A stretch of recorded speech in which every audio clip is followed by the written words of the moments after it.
Hey everyone, आज की video में हम हाइजेनबर्ग के अनसर्टेनिटी प्रिंसिपल को स्टडी करने वाले हैं। ये बेसिकली मूविंग पार्टिकल के पोजीशन एंड मोमेंटम मेजरमेंट की बात करता है। ये जो मूविंग पार्टिकल है वो बेसिकली एक वेव ग्रुप की तरह बिहेव करता है। पोजीशन और मोमेंटम मेजरमेंट एक्यूरेसी के साथ नहीं हो सकते, दोनों एक ही टाइम पर। पोजीशन को हम एक्स के थ्रू रिप्रेजेंट करने वाले हैं और मोमेंटम को हम पी के थ्रू रिप्रेजेंट करने वाले हैं, जिसका मेजरमेंट हम लैम्डा वेवलेंथ के थ्रू करेंगे। और ये जो रिलेशन है इसमें h जो है वो प्लैंक्स कांस्टेंट है। जो वेव ग्रुप होंगे वो दो तरह के होंगे, एक तो नैरो होगा और एक वाइड होगा। ये जो रिलेशन है lambda equals to h upon p, ये इन्वर्सली प्रोपोर्शनल रिलेशन है। h यहाँ पर एक कांस्टेंट है, तो अगर लैम्डा की वैल्यू ज़्यादा होगी तो p की वैल्यू मोमेंटम की कम होगी, तो ये ऑपोजिट रिलेशन होगा। जो नैरो वेव ग्रुप होता है वो इस तरह से रिप्रेजेंट किया जाता है। इसमें ये एक ही वेव है, तो narrow de Broglie wave group है ये। इसमें जो है पोजीशन कहाँ होगी पार्टिकल की, वो इस वेव ग्रुप में यहाँ होगी, क्योंकि इतना ही वेव ग्रुप है ये हमारा।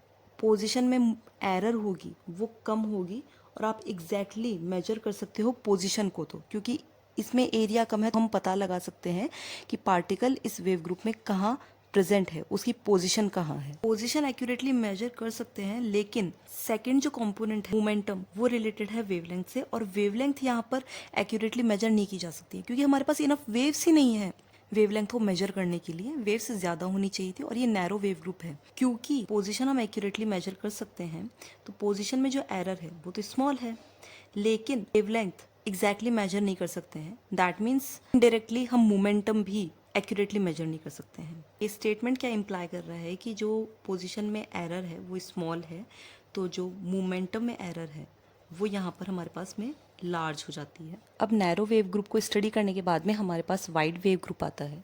तो वाइड वेव ग्रुप जो है वो कुछ इस तरह से रिप्रेजेंट किया जाता है।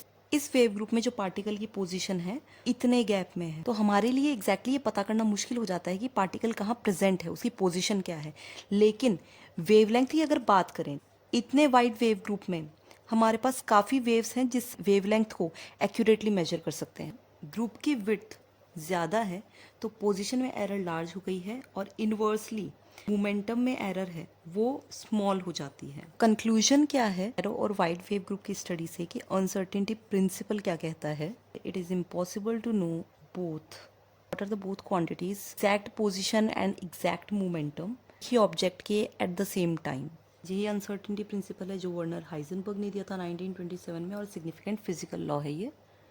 इसका जो एग्जैक्ट स्टेटमेंट है, जो प्रोडक्ट होगा पोजीशन में एरर का और मोमेंटम में एरर का, वो ग्रेटर देन इक्वल्स टू होगा h अपॉन 4 पाई के। h जो है यहाँ पर वो प्लैंक्स कांस्टेंट है। ये लॉ जो है एक्सपेरिमेंटली प्रूवन है, और हाइजेनबर्ग ने इसे स्टेटमेंट फॉर्म में कुछ इस तरह से दिया था। कन्वीनियंस के लिए मैंने यहाँ पर स्टेटमेंट भी जो है वो लिख दिया है। Product of uncertainty in position, तो डेल्टा एक्स जो है वो अनसर्टेनिटी इन पोजीशन है, और डेल्टा पी जो है वो अनसर्टेनिटी इन मोमेंटम कंपोनेंट है।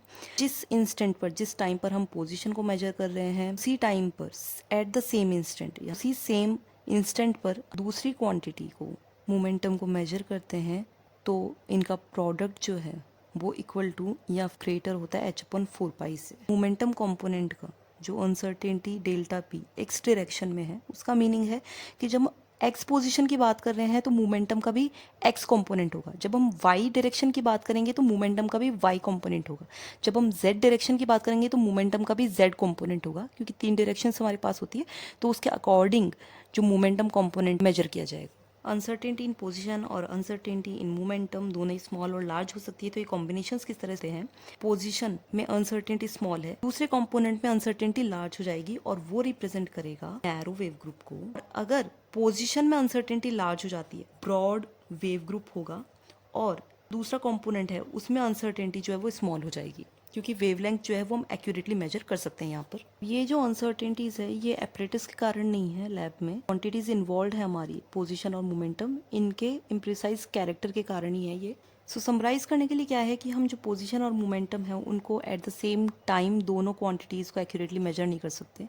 इन दोनों ही क्वांटिटीज़ के exactly at the same time measure नहीं होने से इम्प्लाई हो रहा है हम फ्यूचर नहीं जान सकते हैं, क्योंकि हम प्रेजेंट नहीं जानते हैं। फ्यूचर जानने के लिए प्रेजेंट में भी पोजीशन और मोमेंटम दोनों का सेम टाइम पर मेजरमेंट करेक्ट होना ज़रूरी है। वीडियो पसंद आया तो लाइक, शेयर और सब्सक्राइब करना मत भूलना। Thank you so much.